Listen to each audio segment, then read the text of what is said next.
KTM just filed for bankruptcy with nearly $3 billion in debt. But here's what nobody's telling you.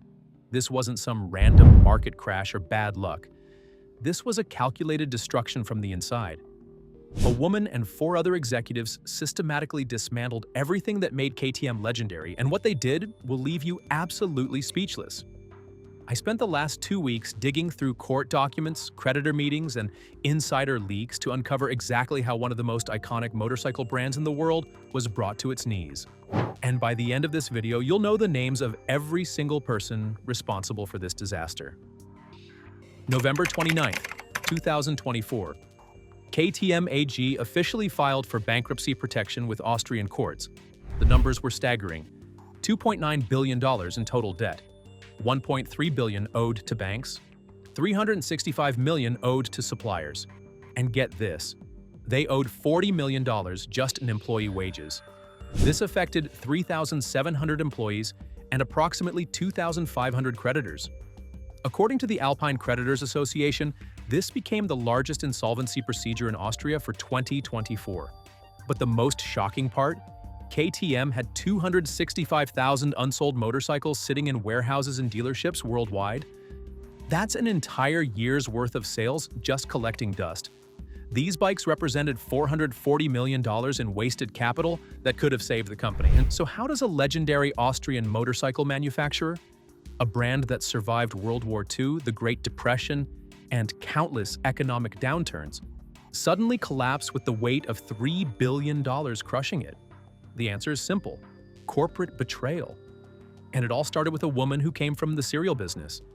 Let me introduce you to Heather Malinchuk. She came to KTM from General Mills, the cereal company. Her background was marketing breakfast foods and snack products to suburban families. And somehow, KTM thought this was the perfect person to handle their brand messaging. What she did next was cultural vandalism. Malinchuk launched KTM's rebrand campaign that looked more like a fashion shoot than motorcycle advertising. Young, attractive models posing with bikes in urban settings. The motorcycles became props in lifestyle fantasies that had nothing to do with actually riding. Where were the open roads? Where was the freedom? Where was the authentic connection between rider and machine that made KTM special? Gone. All of it replaced with Instagram-ready imagery designed to appeal to demographics that didn't actually buy motorcycles. But here's where it gets worse. When the backlash started, internal emails later obtained through lawsuits revealed her true feelings. She called traditional KTM riders aging demographics with declining purchasing power and dismissed their criticism as resistance to necessary evolution. A former marketing director who worked under her testified that she explicitly instructed her team to avoid featuring typical biker imagery because it was off-brand for our target demographic. Let that sink in. She was telling her marketing team not to show KTM riders in KTM advertisements. The financial impact was immediate. Brand authenticity scores, a critical metric for motorcycle brands, plummeted during her tenure. Worse, the campaigns failed to attract the young urban riders they supposedly targeted, while actively pushing away the core customer base. One campaign featured a young woman riding through downtown Chicago, wearing designer clothes and carrying a purse that cost more than most riders' monthly motorcycle payments. The tagline? Find your freedom. The riding community's response was brutal. Freedom from what? Reality. But Malinchuk wasn't working alone. While she was destroying KTM's brand identity, a German CEO was declaring war on everything the company stood for. Jochen Seitz, born in Mannheim, Germany, made his reputation turning around Puma's struggling sportswear business in the 1990s. But athletic shoes and American motorcycles are two completely different worlds. When KTM's board brought him in as CEO in 2020, they thought they were getting a turnaround specialist.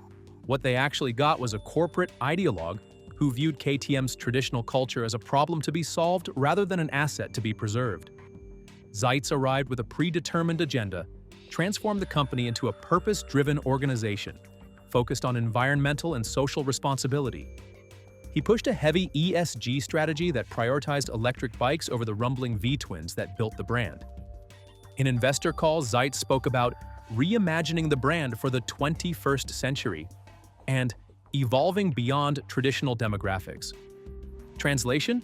KTM's existing customers, the veterans, blue-collar workers, and multi-generational riders were obstacles to his vision of progress. Under his leadership, KTM's stock continued its death spiral, while loyal customers felt increasingly betrayed. He treated the company like a European luxury brand that happened to make motorcycles, completely missing the working-class authenticity that made KTM special. The final insult? Zeitz's compensation package included performance bonuses tied to ESG metrics rather than customer satisfaction or sales growth. He was literally being paid to prioritize corporate virtue signaling over the riders who made KTM legendary. While Zeitz was pushing his corporate agenda from the top, another executive was systematically destroying KTM's soul at the ground level. Larry Hund's resume should have been a red flag from day one. 25 years at Tiffany & Company, where he specialized in luxury customer experiences and premium brand positioning.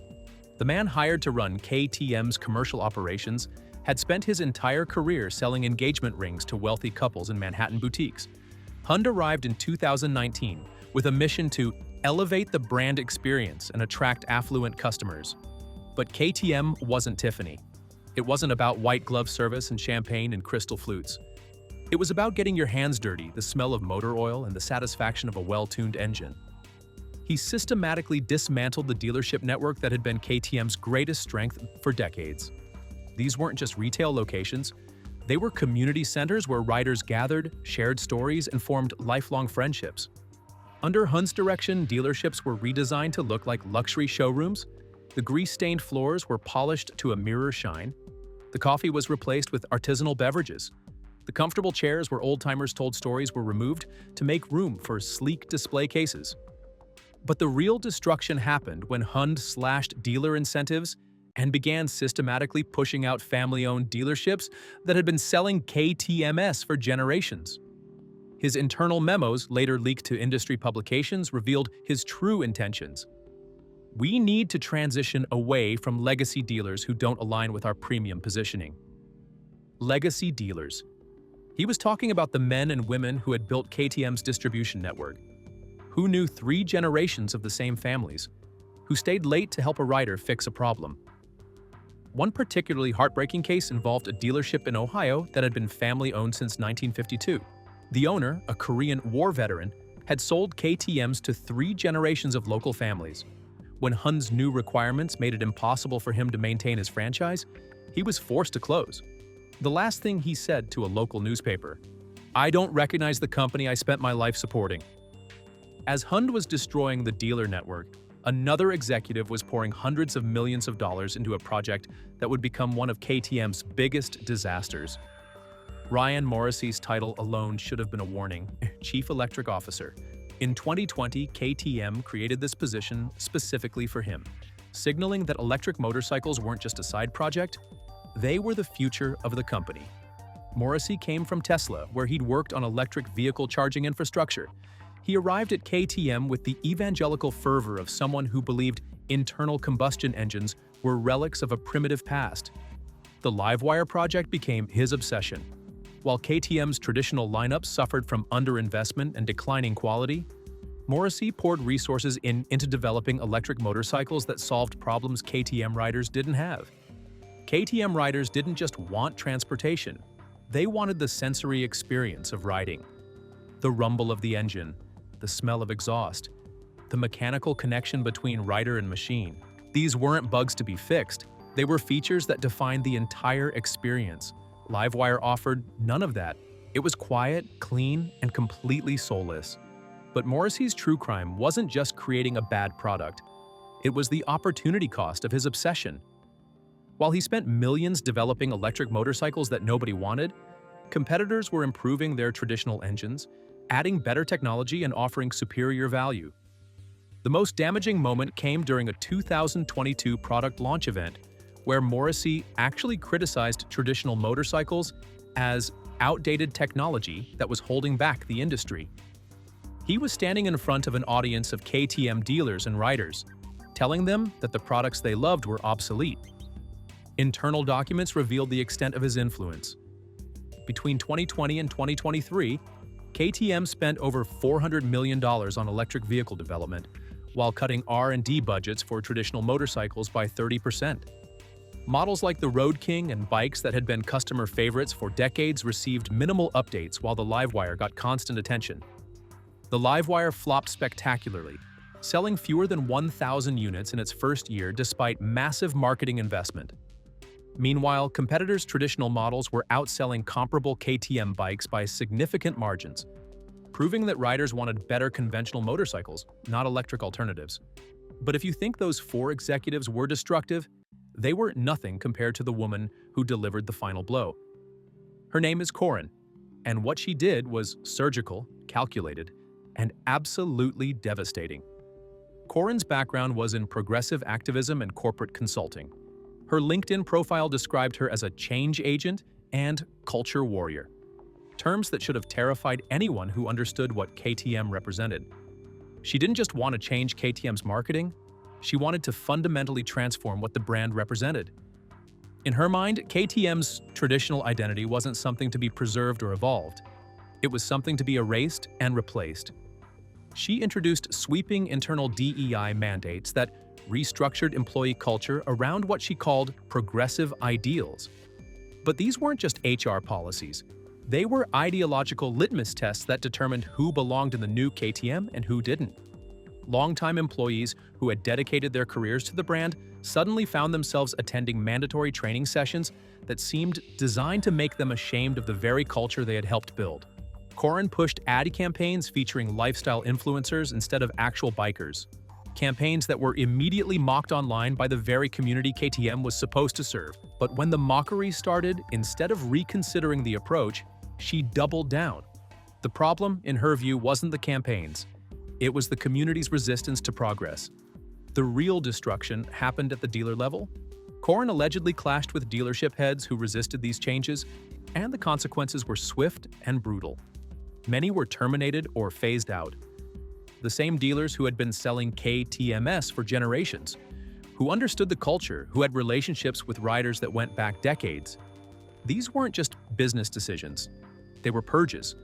The institutional knowledge, the cultural understanding, the deep connections with the riding community, all of it was sacrificed on the altar of modernization.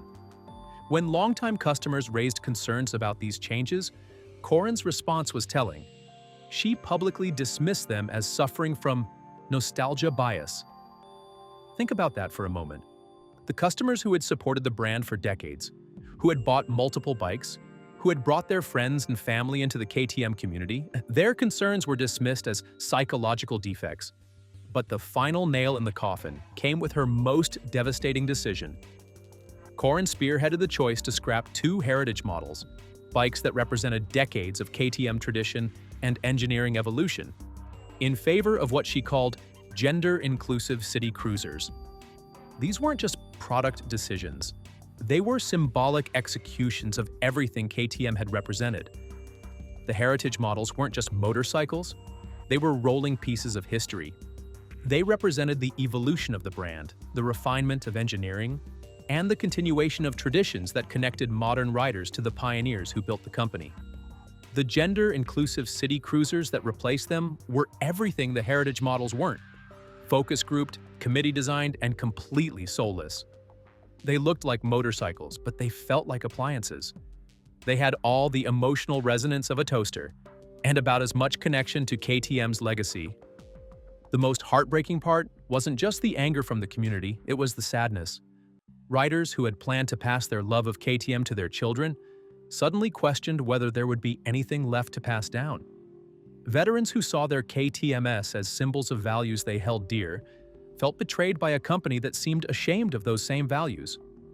Corin had achieved something that decades of foreign competition, economic downturns, and market changes couldn't accomplish. She had broken the emotional bond between KTM and its community. The brand that had survived the Great Depression and World War II was brought to its knees by executives who seemed to actively despise everything it represented. By December 2024, the situation had become critical. Production completely halted on December 13th. 500 layoffs were announced by year-end. Christmas bonuses and November wages had to be paid through Austria's insolvency wage fund. Upper Austrian Governor Thomas Stelzer made a desperate statement. We are doing everything we can to save the factory and the jobs. However, EU state aid and insolvency laws essentially exclude liability. The writing was on the wall, KTM was dying and fast. Then came the restructuring plan. On February 25, 2025, creditors voted to accept a brutal 30% cash quota restructuring plan, the legal minimum they could be forced to accept under Austrian law.